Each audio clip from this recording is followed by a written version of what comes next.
बिस्मिल्लाहिर्रहमानिर्रहीम। अस्सलाम वालेकुम। आज हम बात करेंगे दो अहम इशूज़ के हवाले से। कल एक बड़ी समाअत होने जा रही है और उस समाअत के लिए वफाकी हुकूमत ने एक बड़ी तैनाती कर दी है हंगामी बुनियादों पर। उसकी तफसील मैं आपके साथ शेयर करूँगा। और अनहोनी हो गई है, मलिक रियाज के दफ्तर में पिछले कई घंटों से नैब हुकाम ने अलकादर ट्रस्ट केस में छापामार कार्रवाई की हुई है और वहाँ पर पूछगछ जारी है और जो सर्च ऑपरेशन है वो जारी है। और अब ये ख़बरें सामने आ रही हैं कि बहरिया टाउन रावलपिंडी की तरफ जाने वाले तमाम रास्ते बंद कर दिए गए हैं और साथ ट्वीट आ गया है जो उस दिन दबे अल्फाज में बात की थी मलिक रियाज ने। आज मलिक रियाज ने अपने ट्वीट में वाज़े तौर पर कहा गया है कि आप जो चाहते हैं कर लें, मैं वादा माफ गवाह नहीं बनूंगा।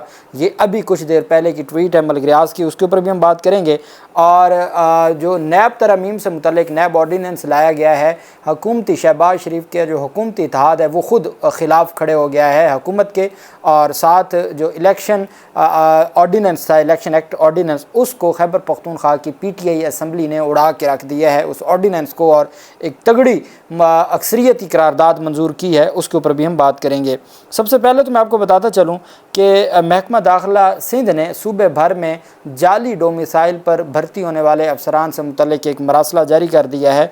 जाली डोमिसाइल पर ग्रेड 17 की नौकरियां हासिल करने वाले मुतअद्दिद अफसरान रिडार पर आ गए। आप जानते हैं कराची के लोगों का ये पहले दिन से ये मानना था कि कराची के लोगों को नौकरियां देने की बजाय, चूँकि कराची के लोग पीपल्स पार्टी को वोट नहीं देते, तो इन्होंने अंदरून सिंध से लोगों को ला के जाली डोमिसाइल पर भर्ती किया। पुलिस में और तमाम इदारों में अंदरून सिंध के लोगों को लाया गया। अब वो चीज़ें सामने आ रही हैं। महकमा दाखिला सिंध ने सिंध के डोमिसाइल पर दीगर सूबों के उम्मीदवारों का मुबैना तौर पर जाली तरीके से डोमिसाइल बनवा कर CSS इम्तिहान पास करने के बाद मामले की तहकीकात का हुक्म दे दिया। बाज़ औक़ात ये भी होता है कि बलूचिस्तान, सिंध का या खैबर पख्तूनख्वा का जाली डोमिसाइल बनवाया जाता है, चूँकि वहाँ CSS का जो मेरिट है वो थोड़ा लो होता है, क्राइटेरिया थोड़ा आसान होता है। अब उसके ऊपर ये तमाम तफसीलात और कार्रवाई शुरू की गई है। महकमा दाखिला सिंध ने मुबैना तौर पर जाली तरीके से CSS पास करके असिस्टेंट कमिश्नर बनने वाले अरसलान चौधरी, कामरान अहमद, असदुल्ला गोंदल, मखदूम मलिक और अवैस बरार के डोमिसाइल की तहकीकात की जाने का हुक्म दे दिया है। महकमा तहकीकात दाखिला सिंध के मुताबिक ऑडिट अकाउंट्स में 17 ग्रेड की मुलाजमत हासिल करने वाले राजा अब्दुलसलाम और राजा ज़ियाउर रहमान के डोमिसाइल भी मशकूक हैं। ऑफिस मैनेजमेंट ग्रुप की हानिया मिनहास के डोमिसाइल को भी चेक किया जा रहा है। महकमा दाखिला सिंध ने सूबे भर के डिप्टी कमिश्नर्स को मरासला लिखकर जल्द तहकीकात करके रिपोर्ट पेश करने का हुक्म दे दिया है। दूसरी तरफ जो अहम पेशरफ सामने आई है वो है एक अदालती फ़ैसला सामने आया। बच्चों का मामला था और मियाँ बीवी के आपस में डिस्प्यूट था बच्चों के हवाले से, और बहावलपुर में इंतहाई अफसोसनाक वाक़या पेश आया। अदालत ने बच्चे माँ के हवाले करने का हुक्म दिया। मकामी अदालत की जानिब से बच्चियों को वालदा के सुपुर्द करने का हुक्म दिया गया, जिस पर अमल दरामद की बजाय वालिद ने बेटियों को ही मौत के घाट उतार दिया। ये बहावलपुर पंजाब का अफसोसनाक वाक़या है। बहावलपुर की अदालत में मियाँ बीवी और बच्चों के हवाले से केस सुना जा रहा था, जिसके बाद ये फैसला दिया गया। दूसरी जानिब मियाँ बीवी के दरमियान तनाज़ा चल रहा था, जिस पर अहलिया शौहर से अलग हो गई थी। मुसाफिर खाने में सरफराज नामी शख्स और अहलिया आसिया के दरमियान झगड़ा चल रहा था, जिसके बाद आसिया बच्चों को लेकर मेके आ गई, जिसके बाद सरफराज आसिया के घर पहुंचा, जहां दोनों के दरमियान झगड़ा हुआ। इसी दौरान बाप ने लोहे के सरिये के वार से अपनी दोनों बेटियों को ज़ख्मी कर दिया, जो कि मौका पर ही जहां बहक हो गई, और फिर उसके बाद पुलिस ने मुकदमा दर्ज कर लिया है। ये हालात हैं और ये अपनी बच्चियों की जान ले ली सिर्फ इस अना में कि वो खातून के पास नहीं जानी चाहिए।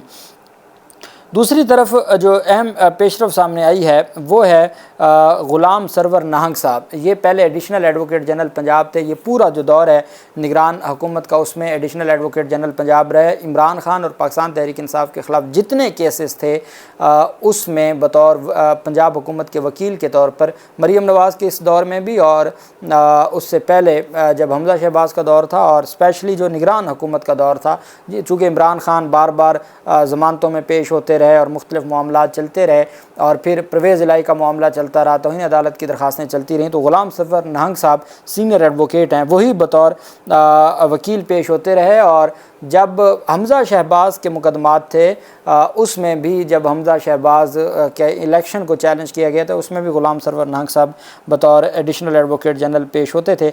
اب غلام سرور نہنگ کو وفاقی حکومت نے وفاقی فیڈرل پروسیکیوٹر جنرل تعینات کر دیا ہے اور نوٹیفیکیشن جاری کر دیا ہے۔ نوٹیفیکیشن کے مطابق غلام سرور نہنگ صاحب کو 3 سال کے لیے وفاقی پروسیکیوٹر جنرل تعینات کیا گیا ہے۔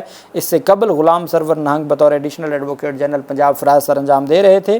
غلام سرور نہنگ سپریم کورٹ، اسلام آباد ہائی کورٹ سمیت دیگر عدالتوں میں وفاق کی جانب سے پیش ہوں گے اور نئے پروسیکیوٹر جنرل کل اسلام آباد ہائی کورٹ میں شاعر احمد فرہاد بازیابی کیس میں پولیس کا موقف پیش کریں گے۔ وفاقی پولیس کا بطور وفاقی پروسیکیوٹر جنرل کل اپنا موقف پیش کریں گے اسلام آباد ہائی کورٹ کے جسٹس محسن اختر کیانی صاحب کے سامنے، اور اس سے چند گھنٹے قبل یہ ایک بڑی تقرری کی گئی ہے اور دیکھتے ہیں کہ یہ معاملات کس طرف جاتے ہیں۔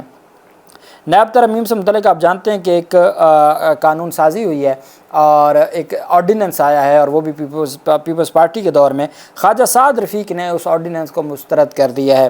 خواجہ سعد رفیق نے نیب قانون میں ترمیم کو مسترد کرتے ہوئے مطالبہ کیا کہ 14 روز جسمانی ریمانڈ کو 40 روز کرنے کا قانون کالا قانون ہے، افسوسناک ہے، اسے واپس لیا جائے۔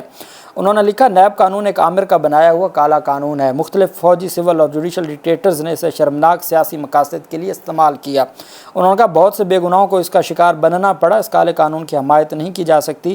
سابق وفاقی وزیر نے قانون میں ترمیم پر افسوس کا اظہار کرتے ہوئے کہا کہ مشتبہ قانون سازی ہمیشہ نامناسب رہتی ہے اور اس کو فی الفور واپس لیا جائے۔ یہ مسلم لیگ نون کے رہنما ہیں اور وہ مسلم لیگ نون کے ساتھ ہی کھڑے ہیں۔ پچھلے 2 سالوں میں جو عدلیہ، جو عدالتی فیصلوں، جو بنیادی انسانی حقوق، جو آئینی حقوق ہیں اور تمام معاملات ہوتے رہے، اس پر وہ خاموشی سے اپنی جماعت کے ساتھ کھڑے ہیں، بلکہ حکومت کے ساتھ کھڑے ہیں۔ اور اب تو یہ بھی خبریں سامنے آ رہی ہیں کہ مستقبل قریب میں عہدہ بھی وفاقی حکومت کی جانب سے ملنے جا رہا ہے، ان کی جانب سے یہ بات کی گئی ہے، جبکہ ساتھ متحدہ قومی موومنٹ کی جانب سے اس قانون کو مسترد کیا گیا ہے۔ جو نیب آرڈیننس ہے اس کو مسترد کیا گیا ہے۔ شہباز شریف حکومت کے اہم اتحادی ہیں، انہوں نے اعتراضات اٹھا دیے ہیں۔ MQM کے جاری اعلامیہ کے مطابق MQM پاکستان کی مرکزی کمیٹی نے نیب قوانین میں کی جانے والی چند ترامیم کو نامناسب قرار دے دیا ہے۔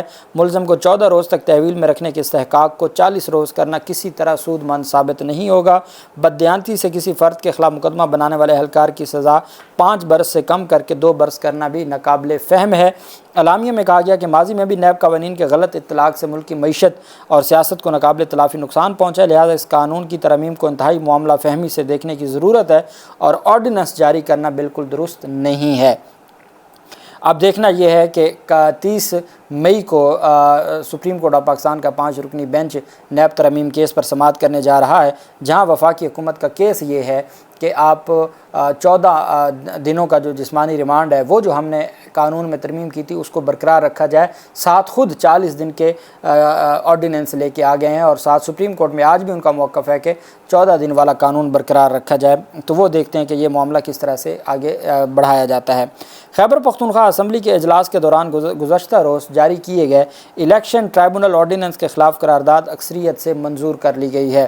اب جانتے ہیں کہ الیکشن ٹرائبونل سے متعلق الیکشن ایکٹ میں ایک آرڈیننس لایا گیا ہے، ترمیم کی گئی ہے کہ وہ سٹنگ ججز کے ساتھ ساتھ ریٹائرڈ ججز پر بھی مشتمل ہو سکتا ہے۔ چونکہ پاکستان تحریک انصاف کے سینکڑوں اپیلیں پنجاب کی پینڈنگ پڑی ہیں اور ایک بہت بڑا ایک ڈسپیوٹ ہے، قانونی تنازعہ چل رہا ہے لاہور ہائی کورٹ میں اور الیکشن کمیشن میں۔ الیکشن کمیشن پینل مانگ رہا ہے، لاہور ہائی کورٹ کہتی ہے کہ جو ہم نے نامزد کیے ہیں آپ ان کو بطور الیکشن ٹرائبونل مقرر کریں۔ اتنے میں وفاقی حکومت ایک آرڈیننس لے آتی ہے جس میں الیکشن کمیشن کو اختیار دے دیا جاتا ہے کہ وہ ریٹائرڈ ججز کو بھی الیکشن ٹرائبونل کا جج بنا سکتے ہیں۔ تو وہ ریٹائرڈ ججز ان کی پہلی آپشن ہوگی، اور وہ ریٹائرڈ ججز جیسے ہم نے دیکھا مقبول باقر کو ماضی میں سندھ کا بنایا گیا، اسی طریقے سے مختلف ججز کو نوازا جاتا رہا ہے جو ریٹائرڈ ججز تھے۔ قرارداد رکن عبدالسلام PTI کے جو حکومتی رکن ہیں عبدالسلام، انہوں نے پیش کی قرارداد کے متن کے مطابق پاکستان تحریک انصاف اداروں کی آزادی اور خود مختاری پر یقین رکھتی ہے۔ فارم 47 کی پیداوار حکومت کی جانب سے جاری کردہ جج تعیناتی کا آرڈیننس عدلیہ کی آزادی پر حملہ ہے۔ قرارداد میں کہا گیا کہ آرڈیننس کے ذریعے حکومت اپنی مرضی کے منصف تعینات کرے گی۔ آرڈیننس کا اجراء انصاف اور جمہوریت کا قتل ہے۔ منظور کردہ قرارداد میں کہا گیا کہ کالے قانون کے اس آرڈیننس کو یکسر مسترد کرتے ہیں۔ حکومت हुकूमत ये ऑर्डीनेंस फौरी तौर पर वापस ले। एक तरफ एक शख्स का ऑर्डीनेंस है जारी किया गया सदर का, और एक तरफ एक इलेक्टेड असम्बली ने उसको मुस्तरद करते हुए करारदाद मंजूर कर रही है भारी अक्सरियत से। ये अहम पेशरफ सामने आई है। जबकि दूसरी जानिब जो इस वक्त ख़बरें सामने आ रही हैं वो रावलपिंडी नैब का छापा है, और ये छापा मार कार्रवाई रावलपिंडी बहरिया टाउन ऑफिस में की गई है। और ज़राए की ये खबर है कि अलकादर ट्रस्ट केस के हवाले से, हालांकि अलकादर ट्रस्ट केस में तो रेफरेंस जब आ गया तो कोई नई एविडेंस तो नहीं आ सकती इस मरहले पर, जब 31 गवाहान हो चुके हैं। तो अब मलिक रियाज ने पहले एक पूरा ट्वीट किया जी कि मेरे ऊपर दबाव है और मुख्तलिफ सारी चीज़ें, जिसके ऊपर साफ़ियों ने यह दावा किया कि ये अलकादर ट्रस्ट केस में जो उनके ऊपर दबाव है वादा माफ गवाह बनने का, ये उनसे इनकार की ये वजाहत है। आज उन्होंने बाकायदा तौर पर कहा गया कि आप कुछ भी कर लें मैं वादा माफ गवाह नहीं बनूंगा। और वहाँ जो CCTV फुटेज सामने आ रही है, जिस तरीके से नकाब पोश वहाँ पे पूरी कार्रवाई कर रहे हैं। अलकादर यूनिवर्सिटी की ज़मीन के कागजात हासिल करने के लिए ये छापा मारा गया है, और ये कई घंटों से जारी है। बहरिया टाउन के लोगों से पूछगछ की जा रही है, जो और दफ्तर के लोग हैं वहाँ से फ़ाइलें और मुख्तलिफ जो तफसीलात हैं वो भी उठाई जा रही हैं। और अब देखना ये है कि ये मामला किस तरफ जाता है, और ये जो छापा मार कार्रवाई है क्या ये अदालतों में चैलेंज होती है और मामलात किस तरफ जाते हैं। और फिर मलिक रियाज जैसा बंदा भी अगर डट जाए तो फिर तो हमारे मुल्क में अब मेरे ख़्याल में मामलात बेहतर कर लें और सुलह कर लेनी चाहिए। अल्लाह पाक पाकिस्तान का हमें मुनासिर हो। बहुत शुक्रिया। अल्लाह हाफिज़। पाकिस्तान ज़िंदाबाद।